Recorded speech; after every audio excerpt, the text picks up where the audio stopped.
101 वर आकाशवाणीचं हे अहमदनगर केंद्र आहे. सकाळचे 8:40 होत आहेत. प्रसारित करत आहोत कार्यक्रम लोकजागर.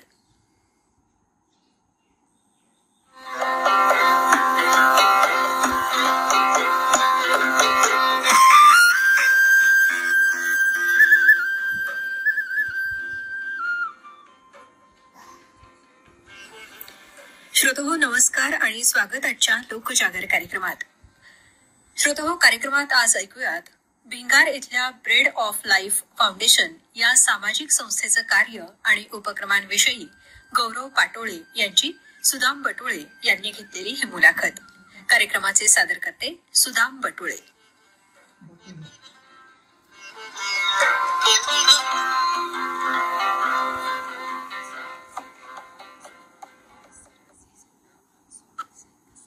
श्रोतेहो नमस्कार.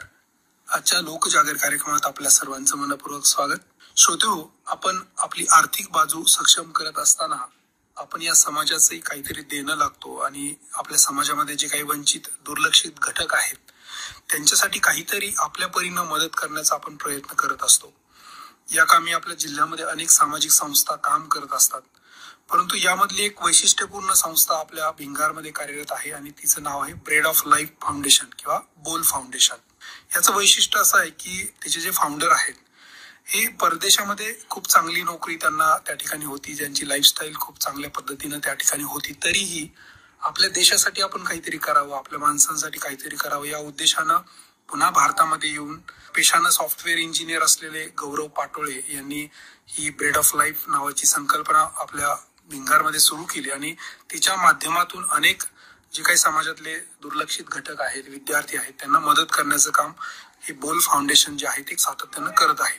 तर आज आपल्या आकाशवाणीच्या स्टुडिओमध्ये गौरव पाटोळे जे आलेले आहेत. तर पाटोळे सर, आपलं आकाशवाणीच्या मुलाखतीत मनपूर्वक स्वागत. धन्यवाद. सुरुवातीला आपल्या श्रोत्यांना सांगूया की हे जे काही फाउंडेशन आहे तर ही संकल्पना नेमकी तुम्हाला कशी सुचली आणि कशा पद्धतीने ती पुढे आली? सर्वात प्रथम मी आभार व्यक्त करतो आकाशवाणी अहमदनगरचे की आम्हाला ही संधी दिली. जसं तुम्ही सुरुवातीला सांगितलं, खरोखर समाजाला आपलं देणं काय आहे ह्याच्यावर मनन चिंतन झालंच पाहिजे. कारण दिवसादिवस आपण पैसे कमवतो, आपल्या घराची रचना करतो, नातेवाईकांचा विचार करतो, परंतु नातेवाईक हे फक्त आपल्या घरातले नसून शेजारी हा कोण आहे? शेजारी म्हणजे प्रत्येक व्यक्ती जो गरजवंत आहे.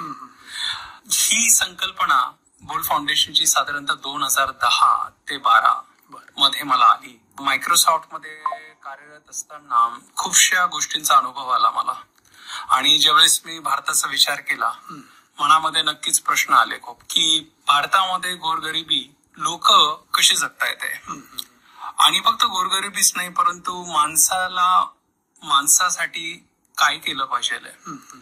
आणि जसं मी विचार करत होतो त्यावेळेस एक मनामध्ये एक विचार आला की जसं आपल्या भारतातले लोक परमेश्वराला खूप जवळून पाहतात, त्याचा अनुभव घेतात आणि परमेश्वराचा शोध नेहमी असतो आपल्या मनामध्ये की परमेश्वर कुठं आहे. तर अशाच वेळेस माझ्या मनामध्ये सुद्धा एक विचार आला की परमेश्वर म्हणजे आपला शेजारीच. ज्यावेळेस आपण शेजाऱ्यांची मदत करतो, गरिबांची मदत करतो, परमेश्वराचंच सेवा आहे. मदर टेरेसा आपल्या भारताची नोबेल लॉरिएट, तिने सुद्धा ही संकल्पना मांडली होती की ज्यावेळेस आपण शेजाऱ्यांची मदत करतो, गोरगरिबांची मदत करतो, त्यावेळेस आपण परमेश्वराची सेवा करतो. आणि त्याच इच्छेने मी बोल फाउंडेशन ही जी संस्था आहे ह्याची सुरुवात केली. खरं तर मी तुमच्याबद्दल एक स्टोरी वाचली होती आणि त्याच्यामध्ये तुम्हाला 10वीला फक्त 37% मार्क्स त्या ठिकाणी मिळाले होते, परंतु तुम्ही आज सॉफ्टवेअर इंजिनियर आहात. अमेरिकेमध्ये 13 वर्षाचा नावाजलेल्या कंपनीमध्ये तुमचा अनुभव आहे. तर हे 37% मार्क्स, ते मायक्रोसॉफ्टचे मोठे इंजिनियर, अमेरिकेतला सगळा अनुभव, तर हे सगळं जे आहे प्राथमिक, माध्यमिक, महाविद्यालयीन शिक्षण, हा सगळा जो काही प्रवास आहे तो कसा साध्य झाला? सर्वात प्रथम तुम्ही हा प्रश्न विचारताय तर मला आनंद वाटतो, कारण आपल्या भारतामध्ये सर्वात प्रथम स्थान लेकरांना अभ्यासासाठी दिलं जातं. जर लेकरं अभ्यास चांगला करतात तर आपण त्याची वाहवा करतो, परंतु जर त्यांना कमी टक्के मिळाले तर मनामध्ये एक नाराजगी असते आपल्या लेकरांविरुद्ध. तर मी खूपच म्हणजे सांगू इच्छितो की 37% काहीच नाहीयेत. 10वी मध्ये मी शिक्षणामध्ये एवढा हुशार नव्हतो आणि साधारण जर आपण लेकरं घेतले तर ते खेळामध्ये जास्त रुची ठेवतात. तसंच मी सुद्धा होतो. खेळामध्ये जास्त रुची असायची, परंतु आई वडील सांगायचे की तू शिकला नाहीस तर मोठा कसा होशील, आणि मग तुला जे आवड आहे समाजासाठी काम करायची ते तू कसं करशील, IT इंजिनियर कसं बनशील. प्रयत्न केला परंतु 37% भेटले. तर सगळ्यात मोठं म्हणजे माझे वडील आणि माझी आई ते म्हणाले की जरी तुला 37% मिळाले तरी तू मन लावून पुढचं शिक्षण घे. भिंगार हे छोटस गाव आहे. तिथून जो प्रवास सुरू झाला आणि अमेरिकामध्ये पोहोचलो मी. खूप सुंदर प्रवास होता. एक गोष्ट मी सांगू इच्छितो की सर्व आई वडिलांना ज्यावेळेस आपण आपल्या लेकरांकडून अपेक्षा ठेवतो आणि ज्यावेळेस कमी टक्के पडतात, लेकरं ज्यावेळेस प्रयत्न करतात, तो जो प्रयत्न आहे त्याला वाहा दिली पाहिजे, टक्क्यांना नाही. करेक्ट. कारण लेकरांवर जो प्रेशर माउंट झालेला आहे, आज कॉम्पिटेटिव्ह वर्ल्ड आहे खूप, ज्याला आपण पियर प्रेशर सुद्धा म्हणतो, की माझ्या मित्राला 96% मिळाले आणि मला 37% मिळत आहेत, बाबा काय करू मी नाराज झालो. आणि जर आपण संख्येवारी जर पाहिलं तर खूप इन्सिडेंट आपल्याला ऐकू येतात की 10वीचा ज्यावेळेस निकाल लागतो, 12वीचा निकाल लागतो, खूप लेकरांचं ते सुसाईड करतात. तर मला प्रत्येक लेकराला माझंच एक साधं उदाहरण द्यायचं की 37% पाडूनही जर तुम्ही श्रम केले आणि तुमचं जे ध्येय आहे त्याच्याकडे लक्ष दिलं तर तुम्ही अमेरिकेला पोहोचू शकता. मायक्रोसॉफ्ट सारखी जगातली सगळ्यात संगणक प्रसिद्ध ही जी मोठी ऑर्गनायझेशन त्याच्यामध्ये तुम्ही आपल्या भारताचं नाव कमवू शकता. तर मार्क तुमचं डेस्टिनी डिफाईन करत नाही, तुमचं हार्ड वर्क तुमचं डेस्टिनी डिफाईन करतं. हे खूप महत्वाचं. खरं तर खूप मोलाचा सल्ला आता जे आपले जे युवक मित्र मैत्रिणी आहेत त्यांच्यासाठी तुम्ही हा दिला. तर आपण जे हे बोल फाउंडेशन जे काही काम करतात तर त्याच्या माध्यमातून कोणकोणते उपक्रम आपण राबवता इथे? तर बोल फाउंडेशन सर्वात प्रथम म्हणजे ब्रेड ऑफ लाईफ फाउंडेशन, म्हणजे मराठीतून जीवनाची भाकर. तर जर तुम्ही ह्या शब्दांवर विचार केला, जीवनाची भाकर, प्रत्येक जण समाजामध्ये भुकेला आहे आज. ज्ञानाची भूक, पोटाची भूक, आध्यात्मिकतेची भूक. तर ही भूक दूर कशी करावी ह्या प्रश्नांवर प्रथम मनन चिंतन केलंय. आणि म्हणून आम्ही ह्या प्रश्नांच्या द्वारेच तळागाळामध्ये विशेषतः जे वंचित लोक आहेत, जे गरीब लोक आहेत, ज्यांचं समाजामध्ये व्यवस्थित स्थान नाहीये आज, त्यांच्यासाठी आपल्याला काय करता येईल. तर 4 गोष्टी प्रमुखपणे वर्ल्ड हेल्थ ऑर्गनायझेशन म्हणजे विश्व स्वास्थ्य संघटनेचे शाश्वत विकास लक्ष्य, ज्याला SDG आपण म्हणतो, सस्टेनेबल डेव्हलपमेंट गोल, त्याचे 4 खांब आम्ही उचललेले आहेत. प्रथम म्हणजे भूकमारी. जेवढे गरीब लोक आपल्याला आजूबाजूला दिसतात आपण त्यांचा धिक्कार करतो. कधी कधी आपण कारनी जातो, 2 व्हीलरनी जातो आणि आपल्याला ते दिसतात, आपण त्यांचा दुरावा करतो. तर आम्ही विचार केला की सर्वात प्रथम आपण त्यांची काळजी घ्यायची. दुसरं म्हणजे आरोग्य. जेवढे आजारी लोक आहेत, आता आरोग्यांची संख्या खूप वाढलेली आहे. आणि विशेषतः कालच मी सिव्हिल हॉस्पिटलमध्ये जाऊन आलो. खूप वाईट वाटलं की अत्यंत वाईट परिस्थितीमध्ये लोकांचे आजार असतात, म्हणजे जवळून पाहायला मिळालं. तर आरोग्यासाठी, लोकांच्या, गरिबांच्या आरोग्यासाठी आपल्याला काय करता येईल तो दुसरा खांब. आणि तिसरा म्हणजे पाणीची टंचाई. महाराष्ट्रामध्ये खूप मोठी टंचाई आहे. तर गरिबांकडे पाणी पोहोचवणं ही सोपी गोष्ट नाहीये. कारण गरीब ज्यावेळेस वावरतात आपल्या आजूबाजूला त्यावेळेस त्यांना कोणीही विचारत नाही. आणि चौथी म्हणजे उपजीविका, ज्याला आपण इंग्लिशमध्ये लाईव्हलीहूड म्हणतो. की साधारणतः सर्वसामान्य ज्यावेळेस आपण जीवन जगतो पूर्णपणे जगता येईल का आपल्याला म्हणजे गरिबांना, जे वंचित आहेत त्यांच्यासाठी आपण काय केलं पाहिजे. तर असे 4 प्रमुख खांब आहेत ज्याच्यामध्ये ब्रेड ऑफ लाईफ फाउंडेशन ही कार्यरत आहे. आता हे जे उपक्रम तुम्ही सस्टेनेबल डेव्हलपमेंट गोल समोर ठेवून जे चालवताय, याच्यासाठी थोडासा आर्थिक भार सुद्धा लागतो. याच्यामध्ये तुम्हाला तुमचे मित्र परिवार असेल किंवा तुमची फॅमिली असेल तर त्यांची कशा पद्धतीने मदत मिळते तुम्हाला? मी आभार मानतो की तुम्ही हा प्रश्न विचारला, कारण ह्याच माध्यमाच्या द्वारे मी सर्व देणगीदारांचा सर्वात प्रथम आभार व्यक्त करतो. कारण आपण समजू शकता की हा जो पराक्रम आहे त्याच्यासाठी आर्थिक मदत असणं खूप गरजेचं आहे. फक्त प्रार्थनेनी काम किंवा तुम्ही जे तुमचे बेस्ट विशेस देतात, प्रार्थना देतात, त्यांनीच फक्त फाउंडेशन चालू शकत नाही, परंतु आर्थिक मदत मिळणं गरजेचं आहे. म्हणून जे देणगीदार आहेत ते खूप मोठा घटक आहे आमच्या ऑर्गनायझेशनचं. मित्र मंडळी, खूपशे असे मित्र होते ज्यावेळेस ब्रेड ऑफ लाईफ फाउंडेशनची संकल्पना होती, फक्त म्हणजे तळागाळामध्ये मदत तर चालू होती परंतु सरकार मान्यता नव्हती त्यावेळेस. त्यावेळेपासून मित्रमंडळी पुढे आले आणि त्यांनी विश्वास ठेवला की गौरव, तू जे काम करतोय, बोल फाउंडेशनचे जे काम आहे त्याच्यामध्ये आम्हाला विश्वास आहे. आम्हाला ठाऊक आहे की हे गोरगरिबांपर्यंत ही मदत गेलेली आहे, म्हणून आम्ही आमचा हात पुढे घेणार. फक्त सरकार मान्यता आहे किंवा corporate social responsibility registered organisation आहे किंवा ट्रस्ट मान्यता ऑर्गनायझेशन आहे म्हणून नाही, परंतु आम्हाला ही जाणीव झालेली आहे, विश्वास पटलेला आहे की जी मदत आम्ही देतो ती गोर गरिबांकडे पोहोचते, म्हणून आम्ही आमचा तुला हात देणार. आणि म्हणून अगदी सुरुवातीपासून ज्यावेळेस मी मायक्रोसॉफ्ट मध्ये होतो, माझे मित्रमंडळी जे होते त्यांनी ती बुक पाहिली माझ्यामध्ये की भारतामध्ये मदत हवी आपल्याला करायची आहे, आणि मग माझे मित्रजण खूप पुढे आले. आजही असे देणगीदार आहेत आमच्याकडे जे म्हणतात की नाव नका घेऊ आमचं, परंतु गरिबांपर्यंत ही मदत नक्की पोहोचवा. आणि म्हणून आम्ही खूप धन्यवाद मानू इच्छितो मी या माध्यमाच्या द्वारे प्रत्येक देणगीदाराचे की त्यांनी एवढं आर्थिक मदत केली, आणि सर्व लोकांचे जे प्रार्थनेमध्ये सुद्धा आमची आठवण करतात. नक्कीच. खरं तर तुमच्या सगळ्या बोलण्यामधून किंवा तुमचा जो प्रवास आपण पाहिला तर त्याच्यामध्ये आई वडिलांची भूमिका फार महत्वाची आपल्याला पाहायला मिळते आणि कुटुंबाची सुद्धा. तर या सर्व प्रवासामध्ये त्यांचं योगदान तुम्ही कसं सांगाल? मी तर म्हणाले शब्दांमध्ये व्यक्त करणं सोपं नाहीये, कारण तो माझ्यासाठी सेन्सिटिव्ह टॉपिक आहे. ज्यावेळेस माझी वाढ होत होती, मी लहानसा मोठा होत होतो, त्यावेळेस आई वडिलांची जी आर्थिक परिस्थिती होती ती एवढी चांगली नव्हती, आणि वडिलांनी खूप कष्ट केले. आई सुद्धा प्रिन्सिपल होत्या, सायकलनी ती पुढे जायची, तारकपूर पर्यंत भिंगारचा प्रवास असायचा तिचा. तर तिने खूप कष्ट केलेले आहेत, म्हणून तो खूप सेन्सिटिव्ह आणि इमोशनल टॉपिक आहे. तरी मी सांगू इच्छितो की आई बाबांनी जे कष्ट घेतलेले आहेत त्या कष्टांमुळं लेकरांचे जे विचार आहेत ते बदलले. समाजामध्ये सकारात्मक बदल घडवणं हा सर्वात प्रथम फॅमिलीपासून हा विचार सुरू होतो, आणि फॅमिलीचा जो पाया आहे ते म्हणजे आई आणि वडील.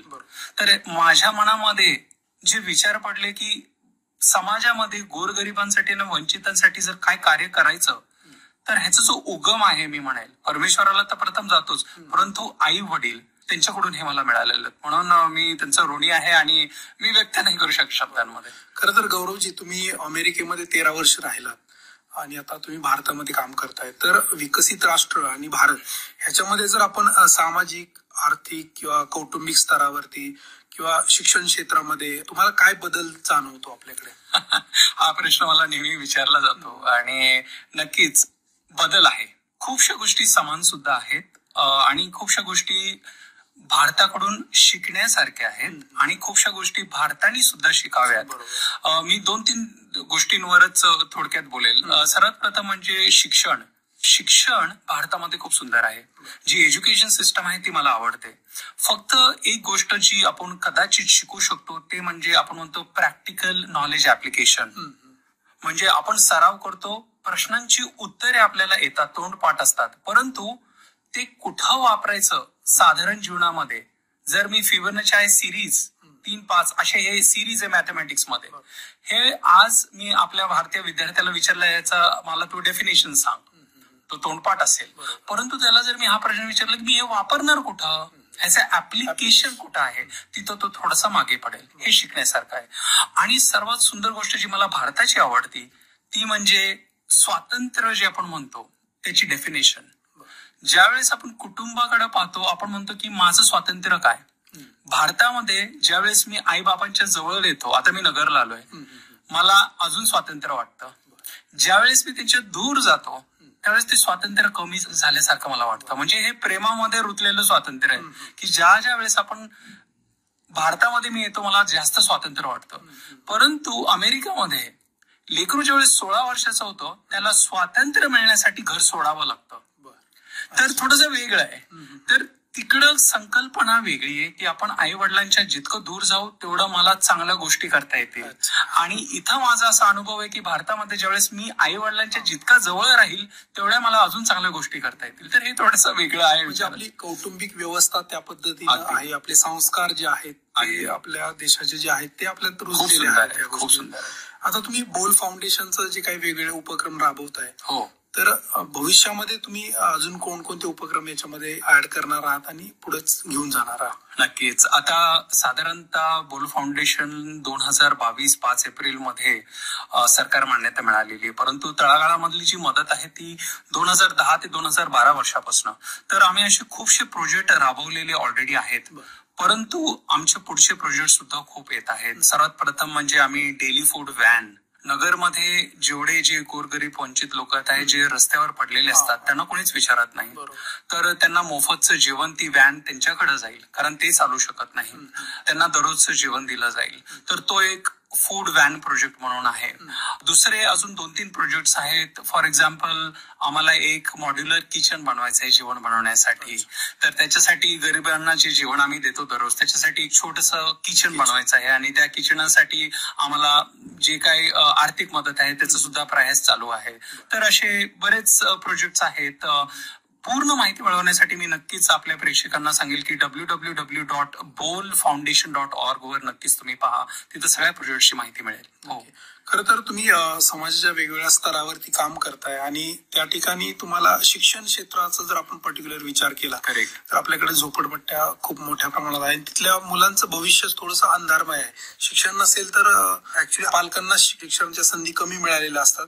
त्यातूनच मुलांना पण शिक्षण नाही मिळालं तर मग ते वेगळ्या वळणावर जाण्याची खूप दाट शक्यता असते आणि भविष्यामध्ये पुन्हा तोच प्रश्न आहे जो सर्कल पुन्हा एक सायकल तयार करतो. नक्की. तर शिक्षण क्षेत्र जे आहे वंचित घटकांसाठी, तर त्याच्यासाठी काय करता येऊ शकतं आपल्याला? सर्वात प्रथम मी सांगू इच्छितो की भिंगारमध्ये जिथं आम्ही कार्यरत असतो तिथं इंदिरानगर म्हणून एक झोपडपट्टी आहे आणि ती जी वसाहत आहे तिथं साधारणतः 150 वंचित कुटुंबीय आहेत. त्यांचे 175 लेकरं आहेत. ह्या 175 लेकरांचं शैक्षणिक संगोपन करणं ही जबाबदारी बोल फाउंडेशनने उचललेली आहे. तर आम्ही दत्तक घेतलेलं आहे त्यांना. गेले 2 वर्षापासून आम्ही दत्तक घेतलेलं आहे. तर त्या लेकरांची काळजी घेणं, विशेषतः म्हणजे शालेय गोष्टी, पेन, वह्या, त्यांना पुस्तकांची मदत, पाट्या, ड्रॉइंग पेन्सिल, दप्तरं, त्यांचं शालेय सगळं किट त्याचं आम्ही पूर्ण उचललेलं आहे. आणि म्हणून मला असं वाटतं जसं तुम्ही सांगितलं, आणि बिल गेट्स जे आमचे फाउंडर होते मायक्रोसॉफ्टचे, त्यांना ही गोष्ट जास्त लागते. ते म्हणाले होते की गरिबीमध्ये जन्म घेणं ही चुकी नाहीये, परंतु गरिबीमध्ये मरणं ही कदाचित चुकी आहे. कारण प्रत्येक लेकर कुठं त्याचा जन्म होत आहे आपल्या हातात नाहीये. गरिबीमध्ये सुद्धा होऊ शकतं, परंतु शिक्षण घेऊन पुढे जाणं हे आपल्या हातात आहे, आई वडिलांच्या हातात आहे. आणि ते स्वप्न पुढे नेण्यासाठी बोल फाउंडेशन हे मदत करत आहे ह्या लेकरांसाठी. आणि मला नक्कीच वाटतं की प्रत्येक आई वडिलांनी फक्त आपल्या लेकरांकडे पाहावं नाही, परंतु जे गरजू लेकर आहेत, जे वंचित लेकर आहेत, त्यांच्या शिक्षणासाठी सुद्धा आपल्याला काय करता येईल. कदाचित एक कंपास बॉक्स देता येईल. त्या मुलाला विचारू शकतो की तू शाळेत जातो का, तुझी भरती मी कुठं करू शकतो का, आर्थिक मदत करू शकतो का मी तुझा अभ्यासाचा जो फीज आहे त्याच्यासाठी. तर हे आपण केलं पाहिजे असं मला वाटतं प्रत्येकाने. खरं तर श्रोतेहो, गौरवजींची जी काही भूमिका आहे किंवा जे काही त्यांचं विजन आहे ते खूप मोठं आहे आणि समाजामध्ये जे काही वंचित दुर्लक्षित घटक आहेत त्यांच्यासाठी ते खूप तळमळीनं काम करतायत. त्यांच्यासोबत त्यांचे मित्र असतील, त्यांचा संपूर्ण फॅमिली जे काही कुटुंब आहे ते सुद्धा याच्यासाठी चांगलं काम करतायत. तुम्ही आज आकाशवाणीच्या स्टुडिओमध्ये आलात आणि छान अशी मुलाखत आमच्या श्रोत्यांना दिली. बोल फाउंडेशनच्या माध्यमातून जे काही सामाजिक उपक्रम राबवत आहे त्याची माहिती आमच्या श्रोत्यांना दिली, त्याबद्दल आकाशवाणी अहमदनगरच्या वतीनं आणि सर्व श्रोत्यांच्या वतीनं आपला मनपूर्वक आभार आहे सर. धन्यवाद. खूप खूप आभार हे संधी दिल्याबद्दल. थँक्यू.